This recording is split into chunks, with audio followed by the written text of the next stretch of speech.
Patricia Arocena is a Director of Technical Research, Innovation, and Technology at Royal Bank of Canada, responsible for understanding emerging technologies and helping drive adoption across the bank. Prior to joining RBC, Patricia held leadership innovation positions at Tier 1 research institutions in Canada, PwC, and other banks where she helped create data and AI-powered solutions for the financial service industry. She earned her PhD in Computer Science and Masters of Engineering in Computer Engineering from the University of Toronto and has published in numerous scientific journals. Patricia lives in Toronto and is an avid gardener when there is no snow on the ground. Everyone, can we please welcome Patricia to the stage? I want to see all the hearts. I want to see the claps. I want to see even rockets. You can send rockets too. That's perfectly fine. Patricia, we are so happy to have you here. I am going to leave you to the stage and load up your slides, and it is all yours. Okay. So thank you so much for the kind introduction. I'm really excited to be here today. I had the chance of meeting some of you earlier during the networking event, and let me extend a warm welcome to all of you on behalf of RBC. So I know first time that sometimes it's very hard to make, it's not easy to attend evening events. So I'd like to give a high five to all of you for making it today. Yes, lots of hearts and claps. Great. So let's start by imagining we are all together in the same room, seated around the conference room table, leaning in. And then someone asks, what is natural language processing? Well, you're doing it right now. You are listening to the words and the sentences I'm forming, and you're forming some sort of comprehension from it. So when we ask a computer to understand speech or written text, in essence, we are asking a computer to process human language. Next. So NLP, as a branch of AI, aims to build machine learning tools, machines that can understand the structure of natural language, allowing us to communicate with computers the same way we are communicating among ourselves. Now, when was the first time we spoke to a computer in our own human language? Any Star Trek fans in the audience, perhaps? Next. Remember Captain Picard speaking to the computer on board of the Starship Enterprise? For the younger generation in the audience, Star Trek was a TV series from the 70s where the computer was an omnipresent intelligence system that could be summoned at will to answer complex questions and carry out commands like bring me tea. Around the same time, the science of natural language processing was born. And does anyone know which was the first natural language processing application? Well, NLP begins in the 50s as machine translation of Russian into English. And early efforts were intended to aid in code breaking during the World War II. Next. Today, we are surrounded by NLP power applications, and we are relying on them without even knowing it. Does Alexa perhaps gives you the news in the morning? Or perhaps you use Siri to ask how's the weather outside? Virtual assistant and chatbots are all powered by NLP. Do you rely on spam filtering to keep your inbox under control? Do you still use Yellow Pages to find something quickly? Or instead you use Google search? All these are examples of systems that process natural language. So what's the value that NLP provides? Next. To understand the value, You need to think about big data and the billions of physical devices and sensors that are connected over the internet today. They have unraveled the revolution on structured data, from blogs to digital images to audio to video. What we know today is that 80% of the world's data is being projected to be unstructured by 2025. How do we make sense of this and turn it into actionable intelligence quickly, in real time? To do it, we need to leverage technology, and this is exactly what NLP does for us. Next. From a business lens, here are a few predictions about the field of natural language processing. McKinsey says that over 50% of user touches will be augmented by AI-driven speech, written word, or computer vision by 2024. From a market perspective, the global natural language processing market is projected to grow at a 29.4 compound annual growth rate. It is definitely no surprise that NLP is one of the top AI trends in the industry. Next. Today, I am on a mission. I like to share with you all a few key insights into the field as to spark your curiosity and also help you get the most out of today's events. I'm going to talk about how NLP works, how it is transforming the financial services industry, and also where we are heading. So let's get started with the first segment of the talk. How do computers get to understand language? Next. Modern NLP systems are drawing on many computational techniques, from computer science to computational linguistics to statistical and machine learning methods. But the traditional approach was to use something that we now call grammar engineering, a handcrafted system of rules based on linguistic structures. Today, instead, we use machine learning because it offers us the ability to exploit language in written form, and we can build computational models from examples. At the core of natural language processing systems today, we have the concept of language models. What is a language model? It's just a computer program, right?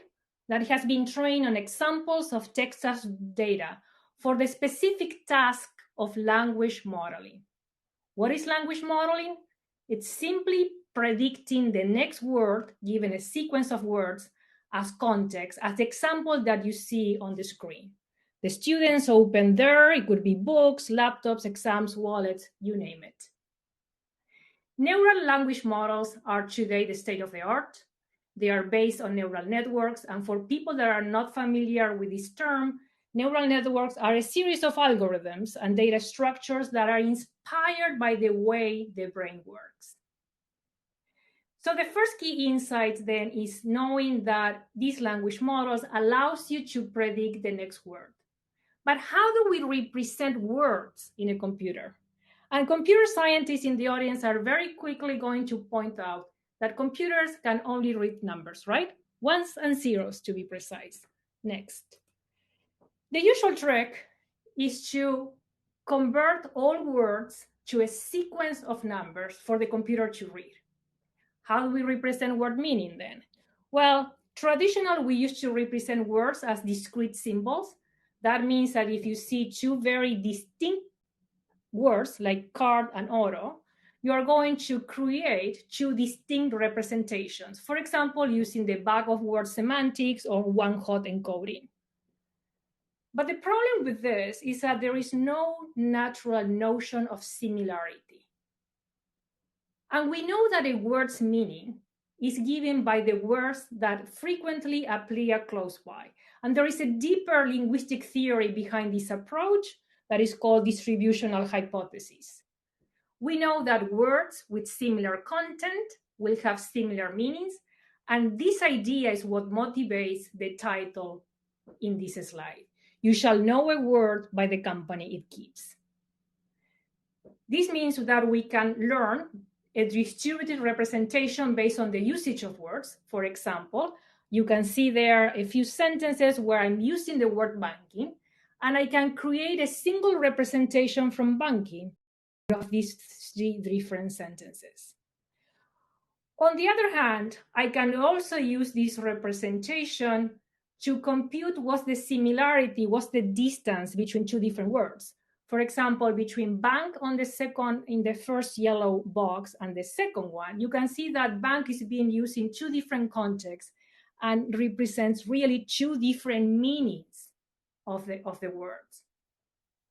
So word embeddings are the basis of deep learning, whether they are static or deep contextual. And if we put together the task of language modeling from the previous slide, and this idea that we can use distributed representations to capture word meaning, then what we have next,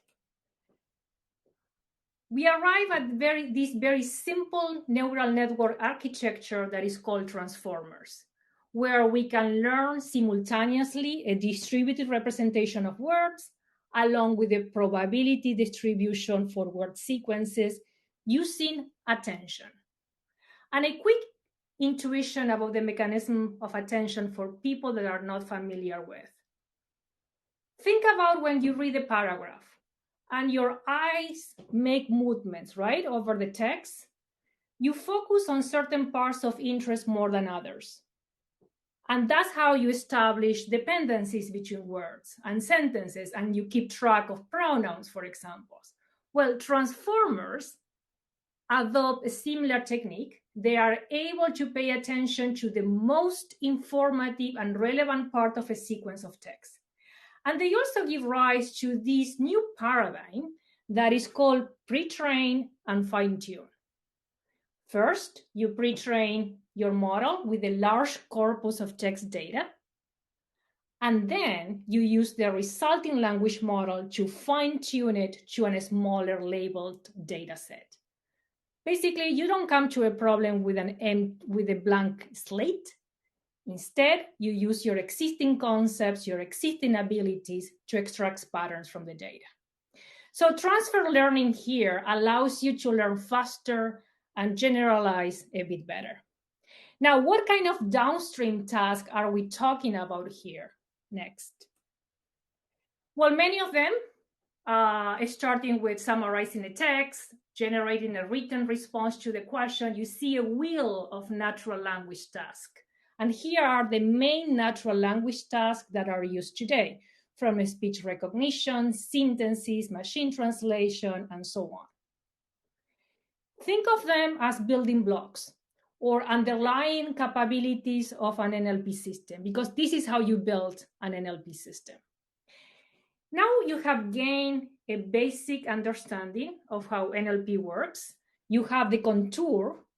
And with that understanding, I would like to move into the second segment of the talk next, where we're going to talk about how the financial services industry is using natural language processing. And know that NLP is really changing the way computers understand and use unstructured data in the financial services industry. There are 3 main types of use cases. Next. The first one is customer engagement, service, and insights. This has to do with the conversational AI products we all know about, such as virtual assistants and chatbots. These systems are really enhancing customer service. They are starting to propel themselves as a new medium for customer engagement. They can even anticipate customer needs and reach out proactively. They can provide personalized recommendations. It is no surprise that virtual assistants and chatbots are becoming the face of AI in the enterprise, with chatbots being the #1 use of AI in enterprise just in 2021. Next. The second type of use case has to do with leveraging unstructured data as an alternate knowledge, discovering trends in the market, finding hidden insight. And there are a few examples that I like to share with you. The first one that I found was automatically processing the review and interpretation of legal documents. And this is a task that used to require lawyers thousands and thousands of hours just in a year. And now it just takes seconds. The second example is the one where we use natural language processing to detect deception in the language used during quarterly earning calls, paying very close attention to subtle shift in tone and diction. And the third example is about predicting stock prices and the likelihood, for example, of defaults on loan. All of that just using unstructured data. So NLP here is rising to the challenge of quantifying non-numerical language-based data, and is helping us process vast amount of data hidden in documents. The last type of use case, next, is about automating processes and workflows as to inject agility and cost savings. There are a couple of examples I can mention. One of them would be, for example, automating the management of incoming client emails as to prioritize them accordingly. Another example would be to help research analysts find higher value data from tens of thousands of reports. And this is very important because on average, research analysts spend 2/3 of their time collecting and understanding data before assessing if the information is still material. So NLP is rising in adoption across the industry. The technology is rapidly disrupting and transforming the nature of work itself. 45% of research analysts in the investment industry expect that their roles are going to be substantially different in 5 to 10 years. And this has to do with the future of work. So now that you have gained a high-level understanding of how NLP works, how it is being used in the financial services industry, we'll move into the third and last segment of this talk. Next.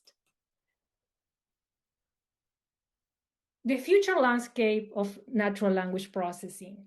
So we are expecting technological advances in the next 2 to 5 years. And you know, the holy grail of AI and NLP systems is really trying to gain a true understanding of the world.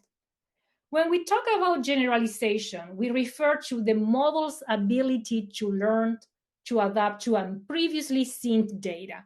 And you know, this is crucial. No data set can contain all possible sentences. In fact, some people argue that language models are dilettantes. They're perceived to know a lot, but their knowledge is skin deep. In addition, the theory behind interpretability of deep learning models is limited. We really need to know what are the precise causes of NLP model predictions. Pre-trained language models are also going to become very prevalent by using multimodal data, other modalities of data such as images, audio, and video. We see a whole traction around low-code, no-code machine learning platforms. So the idea that you can automatically train, evaluate, and deploy NLP models. And Hugging Face is playing a central role here with Auto NLP. They are really democratizing the access to natural language processing. And you know, these models that we talk about, they really have a very large memory footprint. So integrating them with mobile applications, edge devices, is really something that is going to come up very soon. We already see lots of work being done on compression of models. The last thing that I'd like to mention is trusted and responsible AI, because this is fundamental. Remember, contemporary data-driven machine learning techniques run the risk of exploiting, reinforcing, and amplifying societal biases. So we need to make sure that the models are being deployed in a responsible and ethical way. There was a big tech firm that experimented using NLP to build a recruitment tool to help select the next best top job applicants. And it was a great idea. It was trained on 10 years worth of data. But guess what happened? The data was gender biased. And as a consequence, women were underrepresented in the training set, and this led to discrimination against female candidates. That system is no longer in production. And I was very glad to read a few weeks ago that New York City passed a bill to reduce the chances of AI and NLP bias, in particular regarding race and gender-based discrimination in the job market. In case you were not following the news recently, next.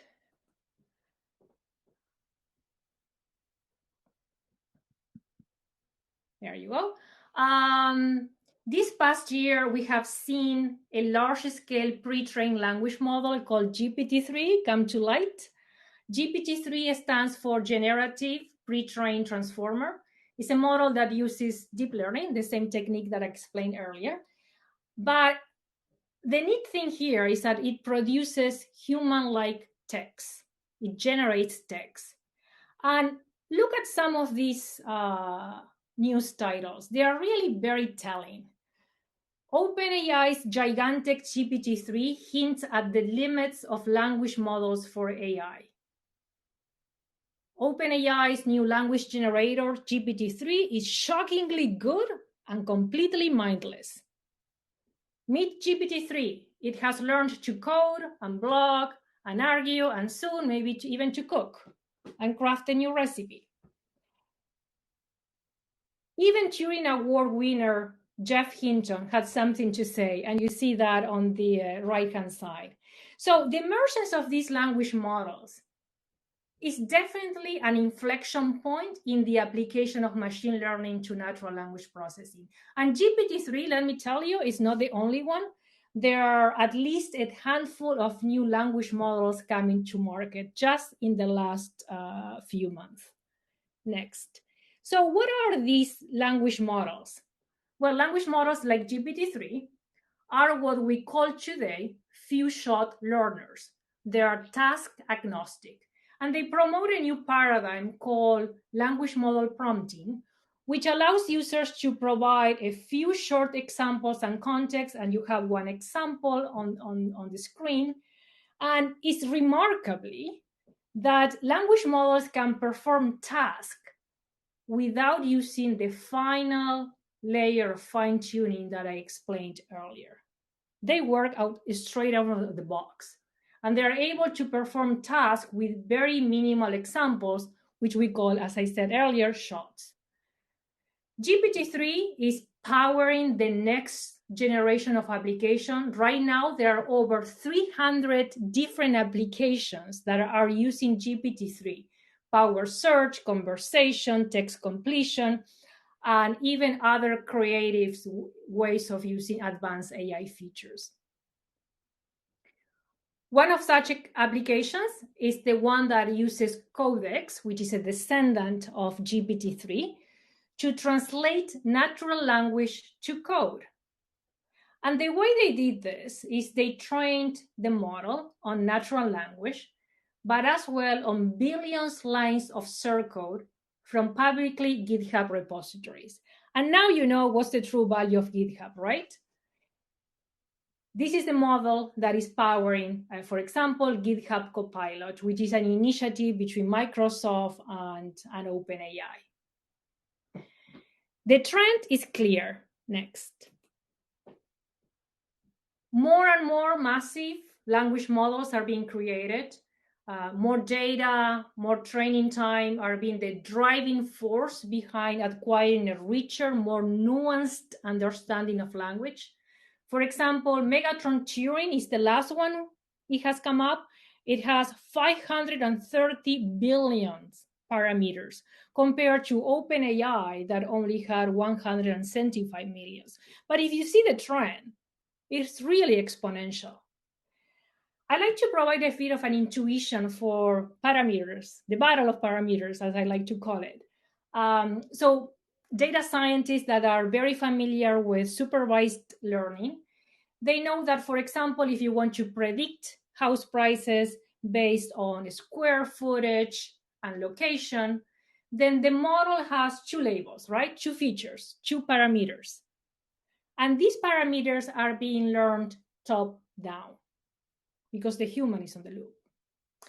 When we use a self-supervised training paradigm, however, transformers, for example, they are being trained to learn billions of parameters, billions of labels, billions of features. And this can be seen as labels that are being learned bottom up. Training such models is challenging. People argue today that it's even not sustainable. The models are really big. They can't even work on most computers. You need supercomputers for that. And primarily corporations with very large monetary resources and infrastructure are the ones creating these models. Which brings me to the second last slide. Next. A word of caution. Language models can be vicious creatures. Yes, language models are advancing the state of the art on language generation, but they are also suffering from issues such as bias, toxicity. We need to better align the model behaviors, their objectives, with our human values. Understanding and removing these problems in language models is a very active research area by the AI community. In fact, Stanford University was the first one to step and create. You need to show the next slides, please. There you go. Stanford University was the first one to step and create the Center for Research on Foundation Models this past August. And the word foundation, as you can see on the screen, created quite a bit of news again. In science, skepticism is healthy. Has AI found a new foundation with these language models? What are the societal effects of widespread use of language models? Are they safe? Is it possible to anticipate a priori all potential behaviors? What if language models were to be misused to spread misinformation? What kind of jobs should or should not be automated by language models? What are the boundaries? As data scientists, as practitioners, as a society, we must play an active role in answering this question. There is no doubt. AI is reinventing what computers are and what we mean by computation. But this is in turn going to change how we work, the world we live in. A final insight that I like to share with all of you, next, is that the vast majority of valuable AI projects have yet to be imagined. I am truly enthusiastic about the future, about the role we data scientists get to play, and I hope you're too. Thank you for listening. It's a pleasure to be here.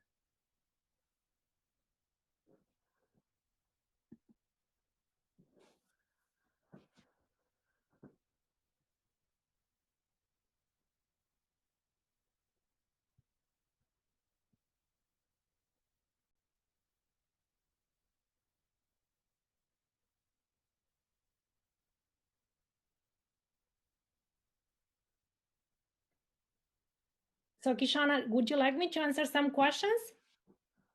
I think I see one. Have you come across NLP-based financial use cases for Braille? I haven't, I'll be honest, but this is something that it would be really, really interesting.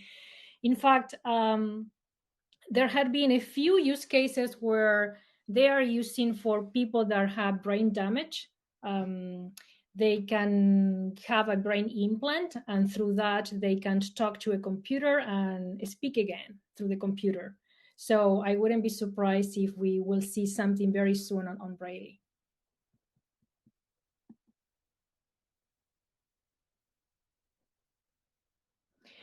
What are the ways you can account for gender and race bias when working on NLP? Well, the number one thing, you need to have a diverse workflow, a diverse number of people working on your project where they can bring different perspectives. For me, that's the number one thing you can do, that you need to account for gender and race bias. But then you also need to explore the data that you're using. You need to explore the algorithms. You need to have a number of, you need to have a framework that allows you to systematically reproduce the results and put basically your algorithms to the test.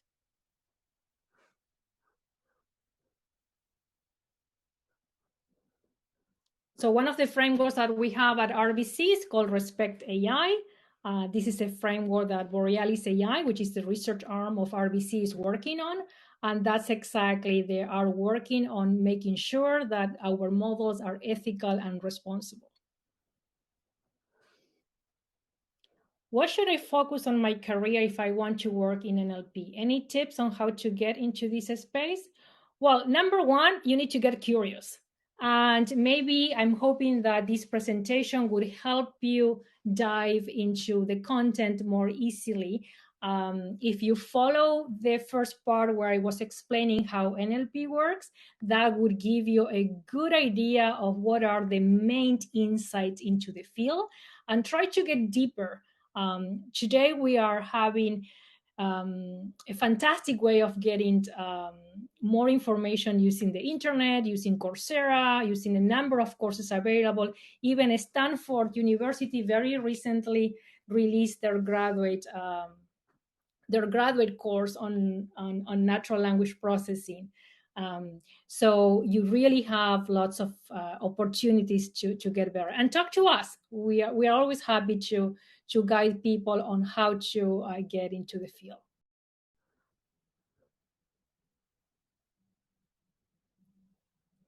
With ever-evolving NLP constantly, what should a data scientist who is in learning stage should focus more on during their studies so they can learn?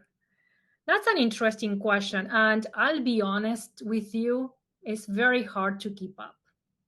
It's very hard to keep up with all the recent advances, with so many things going on in the market. But definitely try to read, to see what the industry is saying and right now. And there are lots of opportunities to get. So again, check that Stanford course. That's a very good course that will guide you in what you need to focus during your studies.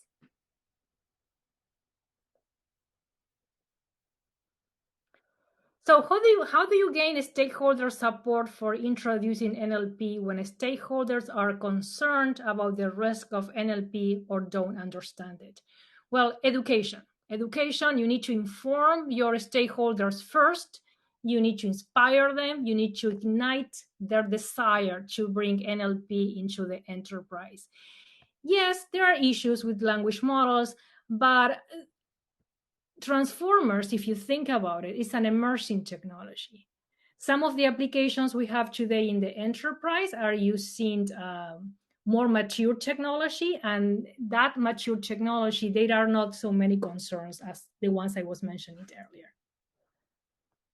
All right, so Tanner is telling me that that's all the questions for today. I thank you all from being here, and I hope I will meet some of you more in the last piece of the event. It was great being here. Bye-bye.